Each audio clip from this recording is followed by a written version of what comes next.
What's up guys, Guy here from DIY with Guy. I thought about what the next video will be about, then my wife suggested I do a video on a DIY kids Montessori closet. If you're not familiar with the Montessori method, it's a method of education that is based on self-directed activity, hands-on learning, and collaborative play, developed by Dr. Maria Montessori. This isn't the first Montessori furniture that we're building. A few weeks ago we built the Montessori shelves you see here on the left, which turned out great, and our baby girl really loved it, so we decided to build a matching closet. For this project, I'm using an 18mm laminated pine board. I like building a 3D model in SketchUp for my projects. That way I can get a clear image of the pieces that comprise the furniture and maximize the use of my board by visualizing the cut list. I'll try getting around to making a video on how I did this. If you're interested, please let me know in the comments. Anyways, let's go back to the project. I started by setting my circular saw to the correct depth to reduce splinters in the wood. Then I moved on to cutting all the pieces to size. I don't have a table saw, so I placed the board on a piece of styrofoam, measured my first cut and clamped the fence to make sure it's straight. Once that's done, I started cross-cutting the sides of the closet, then I moved on to the 4 shelves and the divider.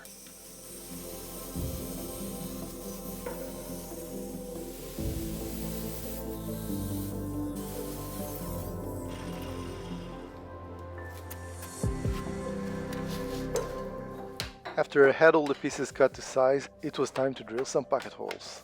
I laid all the pieces together and marked where I need to drill them. When I built the Montessori shelves, I used some homemade hidden dowels, but this channel is all about experimenting new things, so for this closet I wanted to try something different. Who am I kidding? It's because they're a heck of a lot faster to make. All 42 of them. For the hanging rod, I'm using some scrap wooden broom I had laying around.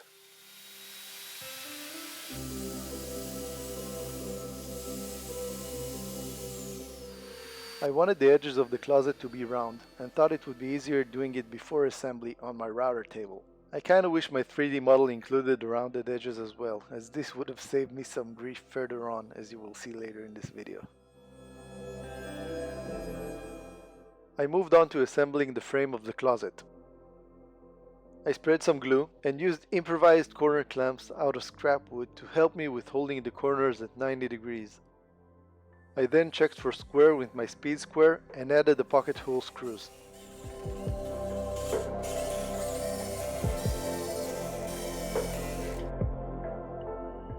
When the frame was complete, I placed the divider and shelves to see if it all fits, and took some initial measurements. The shelves are spaced about 23 centimeters from each other, but you can really customize it to whatever fits you. To help with holding the pieces squared while I'm adding the screws, I used 2 speed squares and some scrap wood with a straight edge, and held everything together with clamps.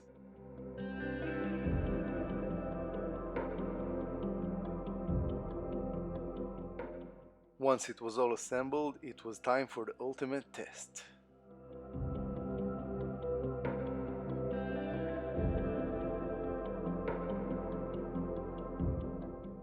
For the hanging rod, I wanted to go with a seamless look for the screws. So I punched a hole in the center of each side and pre-drilled it, then prepared a couple of wooden plugs to cover the screws.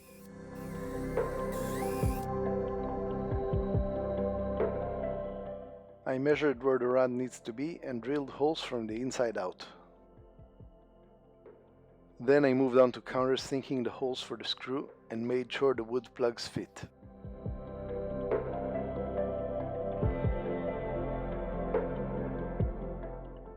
Next, I added some glue to the hanging rod and set it in place.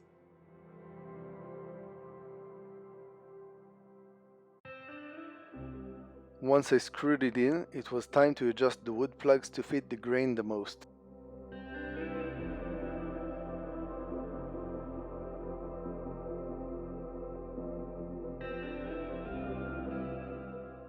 I used an improvised flush saw and gave it a quick sand down with my one-of-a-kind sander. For the rest of the sanding in this project, I finally purchased a sander.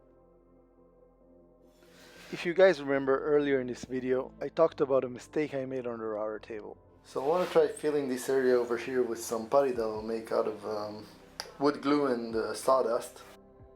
I really want to get this out of the way. I don't want it to be visible. I mean, if it was for a customer, I would definitely get a new piece of this. But since it's only for personal use, then it's not that bad. I mean, I won't replace it. I'll just try to fill it with some putty.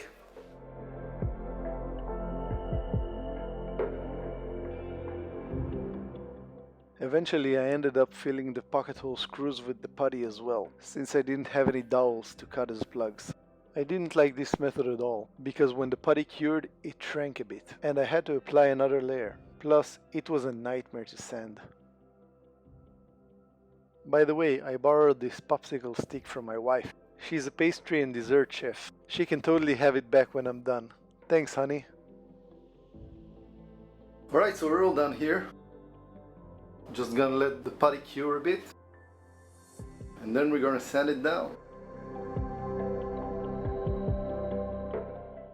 As I mentioned earlier, the putty was a nightmare to sand, so I started sanding with 60 grit sandpaper, then finished everything with 220 grit.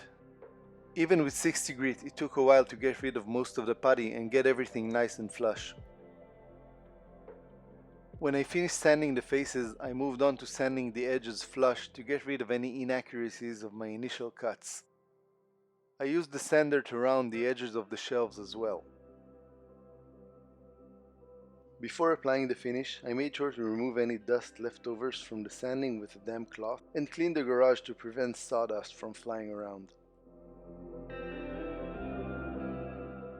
For the finish, I wanted to keep the original color of the wood so it would also match the Montessori shelves. So I laid out a coat of semi-gloss water-based varnish, waited until it was dry and laid out another coat. I'm really happy with the final result, and my daughter was super thrilled about it as well.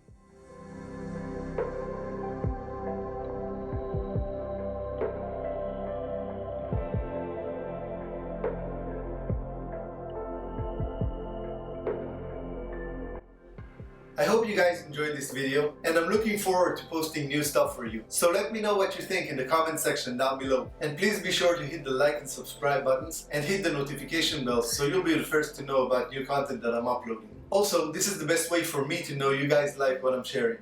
I'll see you guys next time.